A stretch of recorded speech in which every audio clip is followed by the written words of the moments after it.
La cama non clava?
De prezos bastante menor que en Galicia, os gobernos toman medidas eficaces para solucionar o problema do carácter ausente, poñendo 600 millóns de euros sobre a mesa e chegando a acordos coa industria de distribución para mellorar os prezos.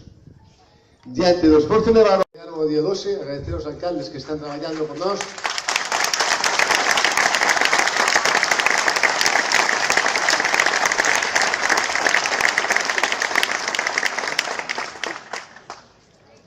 Nos están dicindo agradecer o tono pacífico da manifestación, que todos cumprimos, ao final de contas isto é reivindicar o que nós pretendemos conseguir. Agradecer en especial ao noso Concello Mazaricos, aos demais todos, pero nós ali cumprimos o 100% dos comercios pecharon.